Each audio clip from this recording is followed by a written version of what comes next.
And there's more political turmoil for Prime Minister Justin Trudeau. The Atlantic Liberal caucus is now calling on him to step down as party leader. MPs sent a letter to Trudeau following a caucus meeting Monday, asking him to resign. Mackenzie Gray is following developments in Ottawa. Mackenzie? Well, and the Liberal caucus might have been inspired by the end of the Canada Post strike because they just can't seem to stop writing letters to the Prime Minister. And no, they are not pleasant Christmas cards. The latest group to publicly call for him to quit, the Atlantic Caucus. We reported last week they met to discuss Justin Trudeau's future, and Wayne Long, one of the most outspoken Liberals, has posted a letter that was sent to Trudeau after the meeting. Simply put, time is of the essence, and our caucus is of the view that it is not tenable for you to remain as leader, wrote Atlantic Caucus Chair Cody Blows.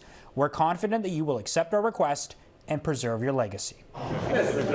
Issues with Atlantic MPs have dated back over a year, and Trudeau tried to smooth some of them over by taking off the carbon tax on home heating oil, which is widely used in Atlantic Canada, a move that was welcomed. But ultimately, these types of announcements that are being made today is the prerogative of the Prime Minister.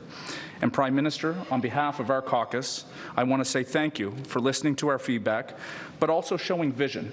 Global investors. Turns out that vision might have been one of the death kneels of the Liberal government. It left a gaping hole in their signature policy, the carbon tax, which the Conservatives have exploited, now ahead in the polls by 25 points. And it's that gap with Pierre Poilievre that has Atlantic and Ontario MPs wanting Trudeau to leave, which, if you add them all up, Anne, now shows a clear majority of Liberals telling Trudeau he has to quit.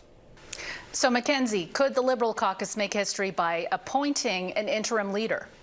So the letter does talk about trying to have caucus pick an interim leader, and saying they'd get the ball rolling in January if Trudeau doesn't quit. But it is important to note there is no mechanism for anyone that can force Trudeau out. If he's quitting, he has to come to that decision on his own. There's also never been an interim prime minister in Canadian history before, and that would be a particularly challenging time to have someone come in with the threat of 25% tariffs looming over Canada.